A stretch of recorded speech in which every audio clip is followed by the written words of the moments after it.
இப்போ ஸ்மார்ட் மணி கான்செப்ட் ட்ரேடரை பொறுத்தளவுக்கு அவங்களோட வேலை என்னன்னு பார்த்தீங்கன்னா ஹியூமன்ஸை ட்ராப்ல மாட்ட வைக்கிறது. அதாவது நான் சொல்லியிருக்கோம்ல சின்ன எக்ஸாம்பிள். ஸோ வீட்டில் எலி இருந்தா எலியை பிடிக்கிறதுக்கு நம்ம ட்ராப் போவோமா?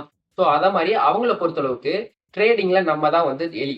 ஸோ நம்மள ட்ராப் பண்ணி பிடிக்கிறது தான் அவங்க வேலை. ஸோ நம்ம என்ன பண்ணுவோம், வீட்டில் வந்து எலி மாட்டுச்சுன்னா ஒன்னு எலி மாட்டினதுக்கு அப்புறம் அதை பிடிச்சி வெளியே போட்டுருவோமா? ஸோ அதே மாதிரி தான் ட்ரேடிங்ல ஒன்ஸ் நம்ம ட்ராப்ல மாட்டிக்கிட்டோம்னா நம்ம ஸ்டாப் லாஸ் ஹீட் ஆயிரும், நம்மள மார்க்கெட் விட்டு வெளியே எடுத்துருவாங்க. ஸோ அதே கான்செப்ட் தான் இதுலயுமே. இப்போ நான் லிக்விடிட்டியை பத்தி ஒரு சின்ன எக்ஸாம்பிள் கொடுத்துருப்பேன். ஸோ உங்களுக்கு இது புரிஞ்சிருந்துச்சுன்னா கமெண்ட்ல புரிஞ்சிருக்கு ப்ரோன்னு சொல்லுங்க. அப்படி உங்களுக்கு புரியலனாலும் புரியலன்னு சொல்லுங்க. ஸோ இன்னொரு வீடியோல கூட உங்களுக்கு நான் இன்னும் டீட்டெயிலாக எக்ஸ்பிளைன் பண்றேன். ஸோ இப்போ நம்ம வந்து லிக்விடிட்டி, ஸோ இந்த நேமுக்கு என்ன அர்த்தங்கிறத பத்தி உங்களுக்கு சின்ன எக்ஸாம்பிள் கொடுத்துருப்பேன்.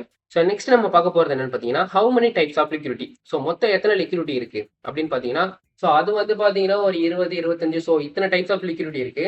ஆனா அதெல்லாம் நமக்கு தேவையில்லை. ஸோ நமக்கு மெயினா நம்ம தெரிஞ்சுக்க போறது என்னன்னு பார்த்தீங்கன்னா, ஸோ இந்த 7 டைப்ஸ் ஆஃப் லிக்விடிட்டி போதும். ஸோ என்னென்ன லிக்விடிட்டின்னு பார்த்தீங்கன்னா buy side liquidity, sell side liquidity, equal highs liquidity, equal lows liquidity, trend line liquidity, internal liquidity, external liquidity, range high low liquidity.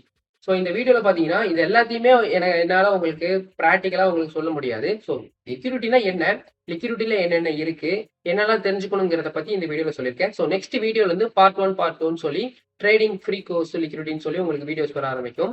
So இந்த வீடியோவில் பார்க்க போகிறது வந்து லிக்விடிட்டிஸில் என்னென்ன இருக்குங்கிறத பற்றி பார்க்க போகிறோம். ஸோ இப்போ இந்த 7 டைப்ஸ் ஆஃப் லிக்விடிட்டி சொன்ன பார்த்தீங்களா? ஸோ இந்த லிக்விடிட்டிலாம் வந்து உங்களுக்கு எப்படி நடக்கும்னு பார்த்தீங்கன்னா, ஸோ இப்போ நம்ம இந்த இடத்துல உங்களுக்கு ட்ரா பண்ணியிருக்கேன் பார்த்தீங்களா? ஸோ இந்த இடத்துலலாம் நான் உங்களுக்கு லிக்விடிட்டி ட்ரா பண்ணி தான் வச்சிருக்கேன். ஸோ எப்படின்னு பார்த்தீங்கன்னா, இப்போ மார்க்கெட் பாருங்களேன்.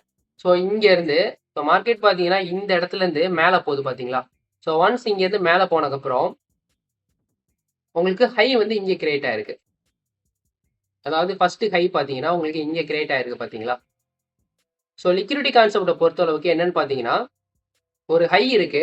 ஒரு ஹையை நெக்ஸ்ட் வர ஹை ரெஸ்பெக்ட் பண்ணுச்சுன்னா, அதாவது higher high, higher low. So இந்த மாதிரி உங்க ஃபார்மேட் தெரியுமில்ல? ஸோ ஒரு ஹையை இன்னொரு ஹையை ரெஸ்பெக்ட் பண்ணுச்சுன்னா அது ஹையர் லோவா இருக்கும். ஸோ இப்போ இருக்கிறதுலே பார்த்தீங்கன்னா நமக்கு இது என்னன்னு பார்த்தீங்கன்னா ஹை. வெயிட் பண்ணுங்க, நம்ம டெக்ஸ்ட் பண்ணிக்கலாம். ஸோ இது வந்து நமக்கு ஹை. ஸோ நெக்ஸ்ட் வந்து இந்த ஹையை ரெஸ்பெக்ட் பண்ண இடம் எங்க இருக்குன்னு பார்த்தீங்கன்னா, ஸோ இங்க இருக்கு பாருங்க. ஸோ ஹையை ரெஸ்பெக்ட் பண்ண இடம் இங்க 2 இடம் இருக்கு.